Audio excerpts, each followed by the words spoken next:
Indian സിനിമകൾ കാശ് വാരുമ്പോഴും national മീഡിയയിൽ വരെ ഉപയോഗിക്കുന്ന ഒരു പ്രയോഗമുണ്ട്. മലയാള സിനിമയ്ക്ക് ഒരു എല്ല് കൂടുതലുണ്ടെന്ന്. അതെ, A league of its on. എല്ലാ വർഷവും ബോക്സ് ഓഫീസ് വിജയങ്ങളുടെ കണക്കെടുക്കുമ്പോൾ കാണുന്ന ഒരു കാഴ്ചയല്ല 2025 സമ്മാനിച്ചത്. മമ്മൂട്ടി, മോഹൻലാലുമല്ല, എന്തിന് ഒരു പുരുഷ സൂപ്പർ സ്റ്റാർ പോലുമല്ല മലയാള സിനിമാ ചരിത്രത്തിൽ തന്നെ ഏറ്റവും കൂടുതൽ കളക്ഷൻ നേടിയ ചിത്രം. ഒരു കുടുംബ ചിത്രമോ മാസ് മസാല സിനിമയോ അല്ല. ഒട്ടും പരിചിതമല്ലാത്ത ജോൺറിയിലുള്ള കഥ, മുൻപ് സോളോ ഹിറ്റുകളില്ലാത്ത, ലേഡി സൂപ്പർ സ്റ്റാർ വിളിപ്പേരില്ലാത്ത കല്യാണി പ്രിയദർശനാണ് ഇക്കൊല്ലം ബോക്സ് ഓഫീസ് സിംഹാസനത്തിൽ.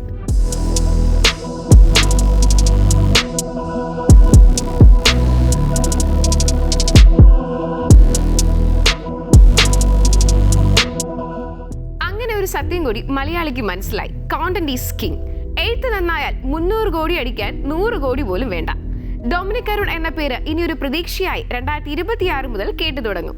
മാർവൽ സിനിമാറ്റിക് യൂണിവേഴ്സും ഇന്ത്യയുടെ സ്വന്തം സ്ത്രീ സിനിമാ യൂണിവേഴ്സും കണ്ട് കൊതിവിടേണ്ട ആവശ്യം ഇനിയില്ല. നമുക്കുമുണ്ട് ഒരെണ്ണം. ഇനി ആരൊക്കെ വരാനിരിക്കുന്നു? സണ്ണി ശരിക്കും വെയർവുൾഫാണോ? ഇഷ്ടർ ആരാണ്? മൂത്തോൻ വില്ലനോ നായകനോ? എന്തായാലും ചാത്തനിറങ്ങുന്നവരെ കാത്തിരിക്കാം. കല്യാണി ലാലേട്ടനെ മറികടന്ന് ഒന്നാമതെത്തിയിട്ടും 2-3 മലയാളത്തിന്റെ ഓജി തന്നെ. വിവാദങ്ങൾ എമ്പുരാന് ഗുണം ചെയ്തപ്പോൾ മോഹൻലാൽ എന്ന നടന്, താരത്തിന് ഗുണം ചെയ്തത് തുടരുമാണ്. പക്ക ഫാൻ ബോയ് പടം.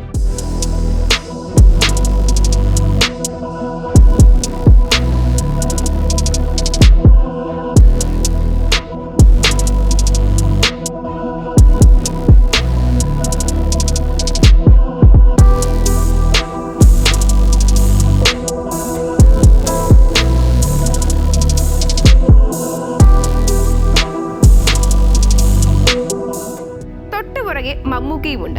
സൈക്കോ സീരിയൽ കില്ലർ പടം ആണേലും, നായകനല്ല വില്ലനാണേലും അടുത്ത സംസ്ഥാന അവാർഡ് മുതൽ ദേശീയ അവാർഡ് വരെ മത്സരിക്കാൻ തയ്യാറായാണ് ഓരോ മമ്മൂട്ടി പടവും ഇപ്പോൾ ഇറങ്ങുന്നത്. കളങ്കാവൽ അതിന് സാക്ഷി.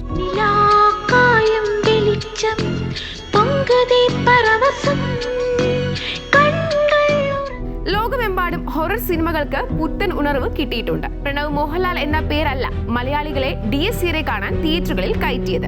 രാഹുൽ സദാശിവൻ എന്ന യുവ സംവിധായകൻ ഒരു ബ്രാൻഡായി മാറിയ കാരണമാണ്. ഭൂതകാലവും ബ്രഹ്മയോഗവും ചെയ്ത സംവിധായകൻ എന്ത് ചെയ്തു എന്ന് കാണാൻ ജനം ഇടിച്ചു കയറി. കിട്ടിയത് പ്രണവിന്റെ കരിയർ ബെസ്റ്റ്. കൂടാതെ ഞെട്ടിച്ചു എസ്തറ്റിക് കുഞ്ഞമ്മ എന്ന അജിത് കുമാർ. സത്യനന്ദിക്കാട് സിനിമകൾക്ക് ഒരു ഗുണമുണ്ട്. മലയാളിയുടെ രുചികൾക്ക് വേണ്ടി പാകം ചെയ്തതാണ് ഓരോ ചേരുവയും. അത് കൈമോശം വന്നില്ല എന്ന് ഹൃദയപൂർവ്വത്തിലൂടെ അദ്ദേഹം തെളിയിച്ചു.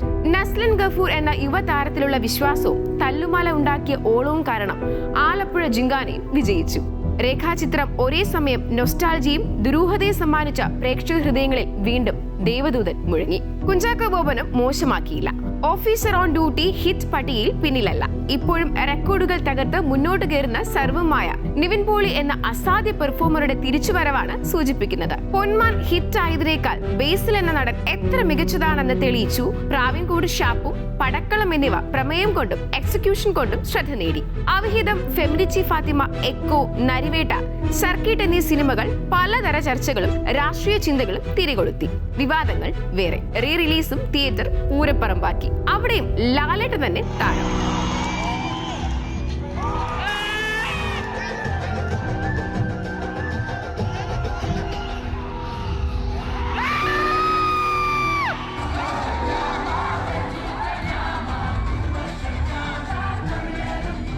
മലയാളം കണ്ട ഏറ്റവും വലിയ പ്രതിഭകൾ പലരും വിട പറഞ്ഞ വർഷം കൂടിയാണ് 2025. എഴുത്തുകൊണ്ടും അഭിനയം കൊണ്ടും നമ്മളെ വിസ്മയിപ്പിച്ച ശ്രീനിവാസൻ, ഷാജി N കരുൺ എന്ന master film maker, Kalabhavan Navas എന്ന പ്രിയ കലാകാരൻ, ഭാവങ്ങൾക്ക് സ്വരമാധുരി നൽകിയ P ജയചന്ദ്രൻ 2026 നൽകുന്നത് പ്രതീക്ഷയാണ്. പുതിയ സിനിമകളുടെ, പുതിയ താരോദയങ്ങളുടെ, പുതിയ ലോകങ്ങളും പ്രമേയങ്ങളും നമ്മളെ തേടിയെത്തുമെന്ന് പ്രതീക്ഷ.